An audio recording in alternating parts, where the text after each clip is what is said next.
मनीष और उसकी पत्नी आरती एक घर में रहते थे। मनीष एक छोटी सी नौकरी करता था। मनीष की पत्नी आरती बड़ी ही तेज और झगड़ालू किस्म की औरत थी। वो हमेशा मोहल्ले में किसी न किसी से लड़ती ही रहती थी। उसकी एक बड़ी गंदी आदत थी कि वो अपने घर का सारा कूड़ा रोज रात को घर के बाहर फेंक दिया करती थी। लोग उससे बड़े दुखी थे, पर जो भी उसे कुछ बोलता वो उससे लड़ बैठती। हमेशा की तरह एक दिन आरती ढेर सारा कूड़ा लेकर छज्जे से रात को नीचे फेंक देती है। अरे ओ बहन, ये तुम क्या कर रही हो? इतना सारा कूड़ा घर के सामने फेंक दिया, इसे अभी के अभी हटाओ। मेरा घर है और मैं अपने घर के सामने कुछ भी रखूं या कुछ भी फेंकूं, तुझे क्या दिक्कत है?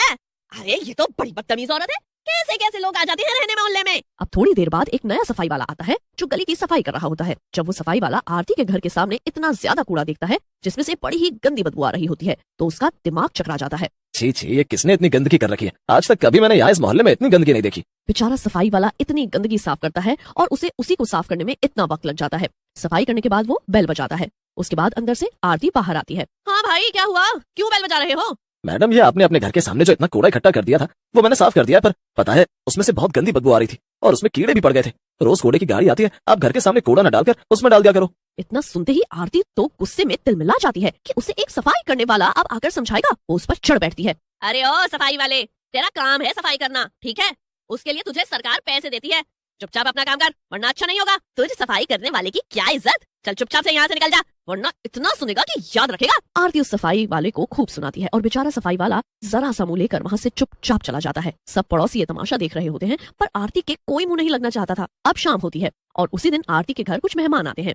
उसके घर खूब पार्टी होती है, पूरी रात शोर मचता है और फिर घर के बाहर ढेर खाने के डब्बे और कूड़ा पड़ा होता है। सफाई वाला जब दोबारा आता है तो फिर से ये सब देख वो बड़ा दुखी हो जाता है, पर बेचारा चुपचाप सब साफ करता है। आरती अब रोज ऐसा ही करती है। उसे लगता है कि सब उससे डरते हैं तो उसे कोई कुछ नहीं बोलेगा। उसके घर के आगे इतनी गंदगी फैली रहती है कि बस दूर दूर तक उसकी बदबू आती है। एक दिन हमेशा की तरह सफाई वाला आरती के घर के सामने का ढेर कूड़ा उठा रहा होता है। कूड़े में आरती ने एक तेजाब की बोतल फेंक रखी होती है जो चटकी हुई होती है।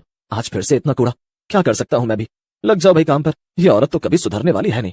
सफाई वाला कूड़ा उठा ही रहा होता है कि वो बोतल उसके हाथ में ही फूट जाती है और सारा तेजाब उसके हाथ पर गिर जाता है। सफाई वाला बुरी तरह चिल्लाने लगता है। सब लोग आ जाते हैं और आरती को सुनाते हैं, पर आरती उल्टा सबके ऊपर चढ़ जाती है। सफाई वाले को आरती पर बड़ा गुस्सा आता है। सफाई वाला वहाँ से अपना जला हाथ लेकर चला जाता है। उसके बाद उसका हाथ सड़ते सड़ते इतना बुरा हो जाता है कि पूरे शरीर में फैलने लगता है और उसकी मौत हो जाती है। मरने के बाद वो भूत बन जाता है। उसे आरती पर इतना गुस्सा होता है कि उसकी आत्मा को शांति ही नहीं मिलती। उस औरत की वजह से मैं कितना परेशान हुआ। हर रोज जानबूझकर उसने मेरे साथ ऐसा किया।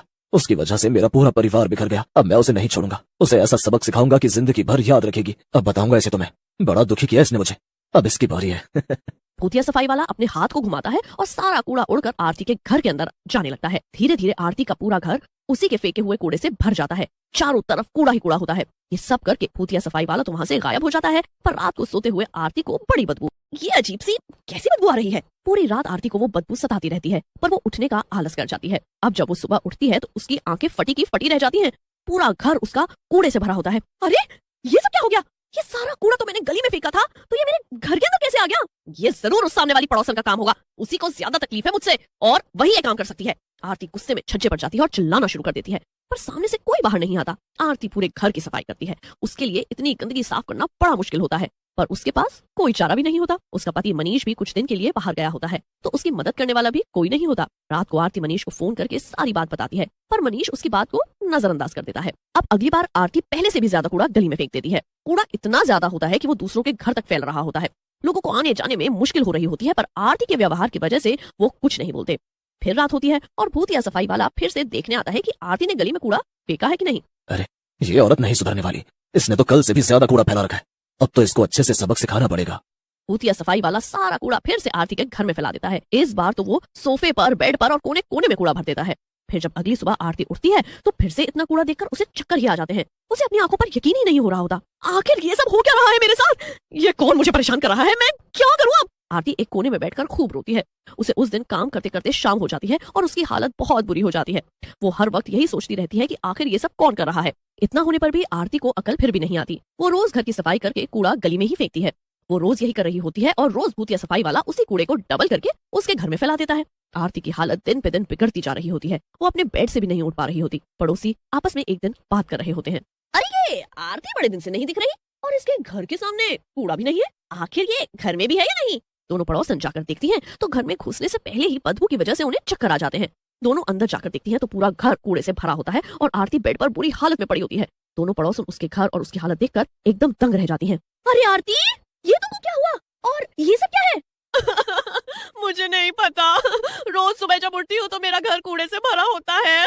दोनों पड़ोसन को यकीन दिलाने के लिए आरती रात को कूड़ा गली में फेंकती है। उसके बाद दोनों पड़ोसन अपने छज्जे पर चुपके चुपके देखती हैं कि आखिर वो कूड़ा आरती के घर में कौन फेंकता है। और जब वो देखते हैं कि कूड़ा एक भूत फेंक रहा है तो उनके होश ही उड़ जाते हैं।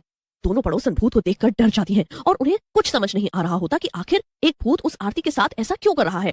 फिर अगले दिन दोनों पड़ोसन ये बात आरती को बताने उसके घर जाती हैं। तभी गली में एक नया सफाई वाला सफाई करता दिखता है। अरे भैया, तुम कौन हो? वो पुराने सफाई वाले कहाँ गए? काफी दिन से आ भी नहीं रहे। अरे मैडम जी, वो तो बेचारा मर गया। अरे उसका हाथ जो तेजाब से चल गया था, उसका इन्फेक्शन उसके पूरे शरीर में फैल गया, बस उसी से उसकी मौत हो गई। दोनों को ये सुनकर बड़ा दुख होता है। वो जल्दी से ये बात बताने आरती के घर पहुंचती है।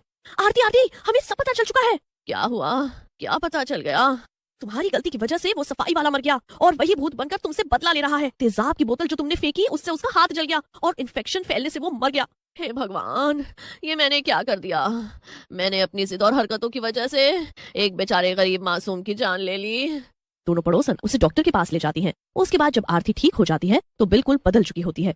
वो कभी किसी से लड़ाई भी नहीं करती और कभी घर के आगे कूड़ा भी नहीं फेंकती, बल्कि अगर वो कहीं भी कूड़ा देखती है तो खुद उसे उठाकर कूड़ेदान में डालती है। भूत रोज उसके घर के सामने आता है, पर रोज इतनी सफाई